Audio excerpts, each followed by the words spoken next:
Cuando ayer ya se vieron algunos de los festejos por el tercer cumpleaños de la Revolución Ciudadana, pero en este espacio más que festejar estamos analizando la gestión del gobierno, qué ha sido lo bueno, qué ha sido lo malo. La oposición mucho podrá decir de lo malo. Cintia Viteri nos acompaña ya en nuestros estudios en Guayaquil, pero sobre lo primero, sobre lo bueno, algo que rescataría Cintia Viteri en estos 3 años. Buenos días y un gusto de verla. Buenos días y gracias por la invitación. Tal vez su habilidad para haber acaparado la mayor parte de medios de comunicación y así poder tener a la gente desinformada respecto de lo que sucede en el país. Tal vez en la comunicación, no solamente con los medios que le acabo de decir, sino también a través de las cadenas y propagandas, su mensaje distorsionado de la realidad es lo que le llega todos los días a la gente como un mensaje casi tóxico a los oídos de los ecuatorianos. En diferentes ámbitos, abogada, en lo político, en lo económico, ya lo vamos a ir analizando, en lo político, la manera incluso de llegar a la gente, el acaparar los poderes, ¿no son las mismas prácticas que se veían en anteriores años con anteriores gobiernos? Jamás con tal voracidad en primer punto. Y por otro lado, ¿no era que íbamos a estar distintos? ¿No era que este gobierno iba a estar exactamente en la vereda contraria de lo que se hizo antes? ¿No era esa la esperanza popular que sembró la gente en él? Entonces, lo que yo creo que ha tenido Rafael Correa durante todo ese tiempo era envidia de ciertos personajes políticos y sobre todo de ciertas prácticas que rechazó la gente con todo su corazón. Llegó al poder y lo que hizo fue no solamente poner en práctica eso, sino acrecentarlas con un poder arrollador. ¿Qué hubiera dicho usted si en tiempos pasados el presidente del Congreso hubiera sido de un mismo partido, el primer vicepresidente del mismo partido, el segundo vicepresidente del mismo partido y posteriormente todas las comisiones, la presidencia del mismo partido? Ni siquiera en esas épocas donde los partidos políticos tenían esa fuerza se atrevieron a tamaña cosa. Hasta la Constitución señalaba al presidente no era del partido casi y los otros parecido. los repartía a las minorías. El resultado no era casi parecido, abogada Viteri, cuando teníamos congresos, en cambio, donde la votación se daba por mayoría, igual con unas aplanadoras. Mi pregunta es por ¿dónde está la diferencia de lo que vemos en este gobierno con otros? Le repito, yo jamás he hablado de las mayorías numéricas en la Asamblea porque mi criterio ha sido siempre el mismo antes, durante y después. Las mayorías, por obvias razones, son las que ganan numéricamente en la Asamblea, por obvias razones. Mi criterio no va a cambiar porque las mayorías en este caso sean otras.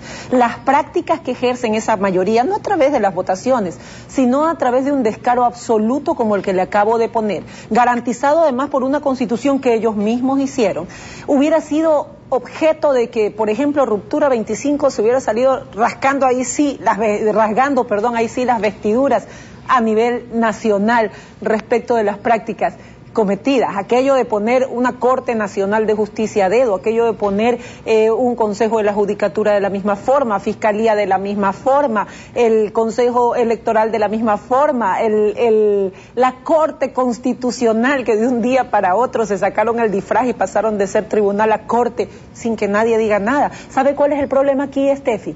Que la realidad nos traga.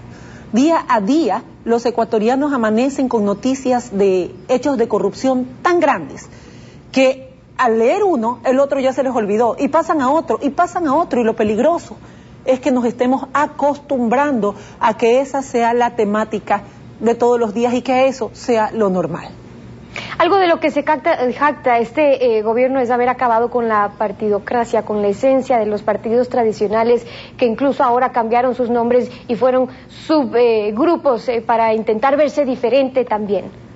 Lo que ha hecho Alianza País, o como ahora le llaman, Atraca País o Asalta País, es haberse apoderado no solamente de prácticas que fueron rechazadas por la gente, sino haber defraudado a la gran cantidad de ecuatorianos que creyó en que ahora sí había la posibilidad de tener un gobierno distinto. Mientras la gente está ahorcada por la delincuencia, ahorcada, Estefi, porque solamente en 10 meses, según datos de la policía, 2.164 ecuatorianos murieron por asesinatos o homicidios, 2.164 en 10 meses del 2009. Este gobierno soltó a las calles a 7.000 presos. 7.000 personas por distintas razones. Una de esas era por el año de la prisión preventiva, que la legislación anterior cambió a través del Código Procesal Penal. Solamente por ese concepto salieron más de 3.000 en libertad. Y según datos del Consejo de la Judicatura, de esos 3.000, más de 2.000 reincidieron, Steffi. Pero eso no le interesa a País, no le interesa a País en la Asamblea, y tal es el punto de sumisión de los mismos que en la última sesión una asambleísta de País se paró y le dijo rey al presidente. Hasta ahí asquea el grado de sumisión del bloque. Y de hecho esas reformas al Código Penal se han venido postergando ya desde hace algún tiempo. Abogada, en el ámbito económico, ¿qué destacaría? Hace poco veíamos la entrevista también con Alfredo sobre esos contratos de emergencia que también se han dado y que quizás a dedo. No solamente contratos de emergencia en lo que tiene que ver con obras públicas. Todo este sistema de dar a dedo contratos ha hecho que un gobierno que ha tenido más dinero que ninguno en la historia del país, luego de 3 años de gobierno, cuando otro debería estar saliendo, es decir, ya ejerciendo su último año, los resultados son menos que mediocres, casi inútiles. Todo lo dado en emergencia ha sido cuestionado. Obras en el campo de carreteras, por ejemplo, de obra pública, las ambulancias más caras de la historia en el Ministerio de Salud, los helicópteros que se caen al primer vuelo en el Ministerio de Defensa, los millonarios contratos a la familia Correa, dados por el mismo hermanito, a su mismo hermanito, de donde son parte más miembros de su familia, y que después, al principio salió diciendo que cuál era el problema, y después que ve los números en su habitual forma de transformarse y transformar su discurso, si los números no le convienen, salió disque rechazando los negocios de su hermano.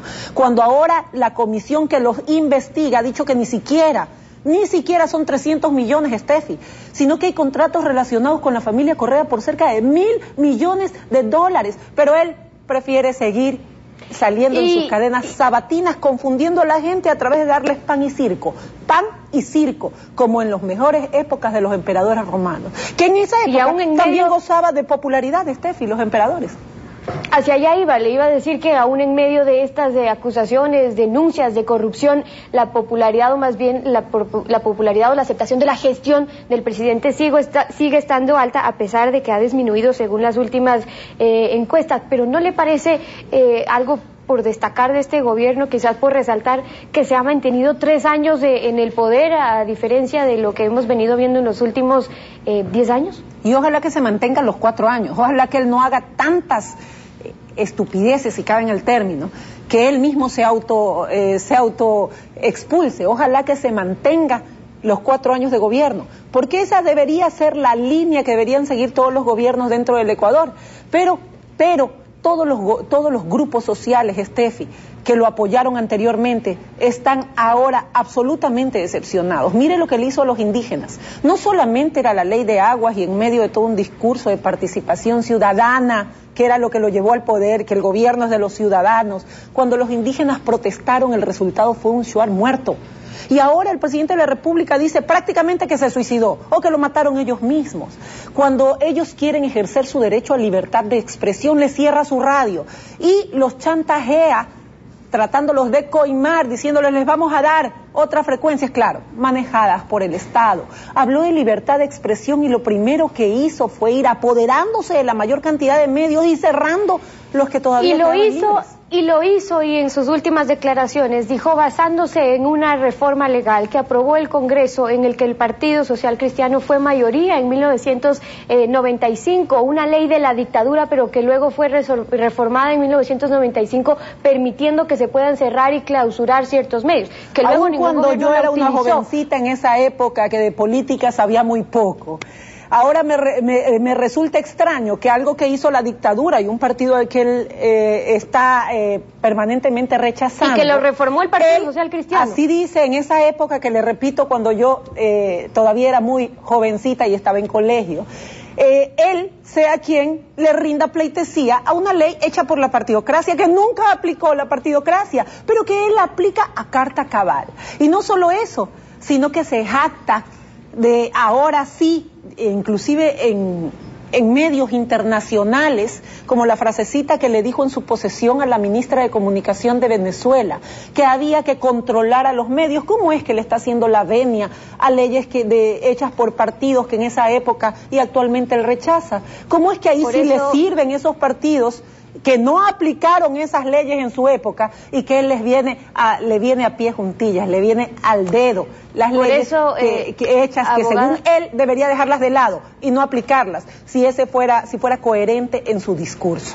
Y por eso es que muchos dicen que seguimos viendo nada más un poco más de lo mismo. Abogada, yo le agradezco a usted por acompañarnos hoy acá. De lo mismo, Steffi, muchísimo más de lo mismo. El presidente de la República es como una hamaca que se mueve para todos lados, pero que no va a ninguna parte. Gracias por estar con nosotros esta mañana.